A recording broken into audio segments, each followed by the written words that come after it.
Francis Ellis. Bring him up, Francis Ellis.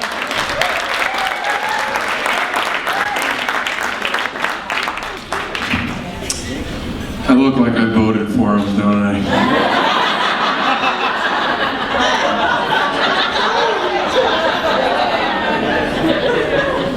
Look like I just got out of some kind of gay navy. Like a gavy. Look like I work for my parents, let's be honest. I'm offensively white. Offensively white. I'm so white it's racist. I'm so white at this point, I'm not even white, I'm red. Like I look like I'm holding my breath all the time. I look like everywhere I go, I took the stairs. I look like I just came. People aren't afraid to point it out either. They're like, wow, looks like someone got too much sun. I was inside to survive. I work as a tutor to help my parents pay my rent. It's a pretty good gig. Most of the kids are great. Every once in a while I get a really bad apple though. Have you guys ever met a kid so evil that it changed your stance on abortion?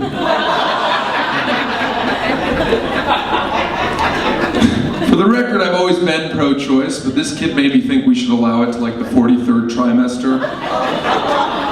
Also known as the 10th birthday. I'm not saying you need to murder your 10-year-old either, just don't work so hard to keep them alive. One of the other reasons I didn't like this kid was that he had red hair, like me. I don't like other redheads. Make me very insecure. I'm aware that other people are uncomfortable around multiple redheads. Like they think we're plotting.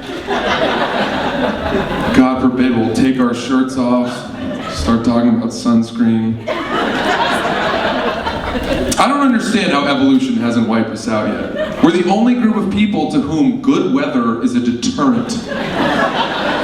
If I walk outside and I'm like, wow, not a cloud in the sky, I'd better stay in today.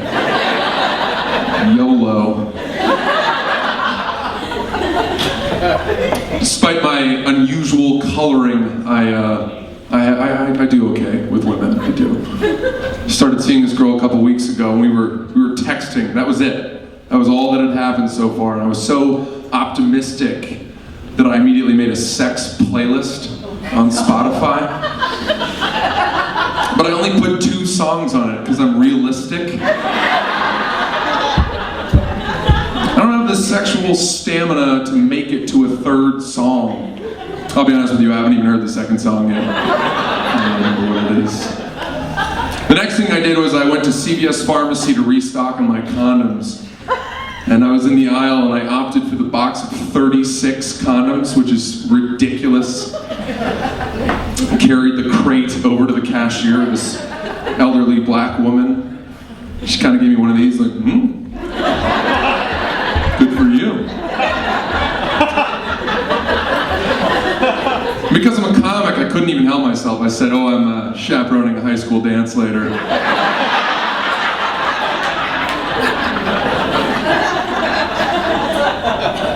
She wasn't impressed. I live in a predominantly black neighborhood in Brooklyn, and one of my favorite things to do is play pickup basketball. But what's really interesting to me is that when I play, I'm always the first guy chosen to be on a team, because those guys know I'm not going to shoot. I'm going to pass, play token white guy defense, call timeouts, manage the game, serve everyone orange slices at halftime, take everyone out for pizza in my van, and then do everyone's taxes like I'm Andy Dufresne in The Shawshank Redemption. Thank you.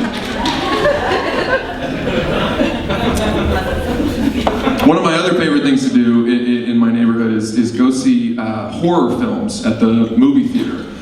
And as I said, I'm literally the only white guy there, and it is amazing because the audience participates. It is an interactive experience, and I will sit in the middle like a glow stick and just enjoy the commentary and advice that is shouted at the screen. I went a couple weeks ago and I bought my popcorn, my candy, my soda, and $78 later I wandered up to the theater. And right before I walked in, these two black teenage girls stopped me and said, "Excuse me, sir, is there any way that you could escort us into the movie? We're not 17, it's rated R." And I was like, "Absolutely, I love children. Come with me." Like all of a sudden I'm the Harriet Tubman of the underage railroad, just whisking black teenagers into R-rated movies. I got really excited about the backstory as to how we knew each other. And I was like, how about this? I'm your uncle, your parents died, now you have to live with me. And they were like, we get it, we asked the wrong guy.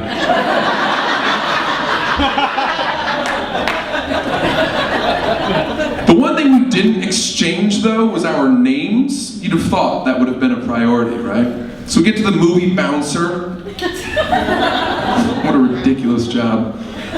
And he immediately looks at us and he's like, how do you guys know each other? And I was like, it's a long, sad story. I don't want to get into it. And then he asks one of the girls to whisper in his ear what her friend's name is. And turns to me and says, what's her name? And all I could think was, don't give her a black name. Don't give her a black name. And I panicked and I was like, it's Tabitha? She goes, the fuck? We got kicked out of the movies. Listen, I'm going to stop there, but you guys have been a lot of fun. Thank you very much. And Francis Ellis.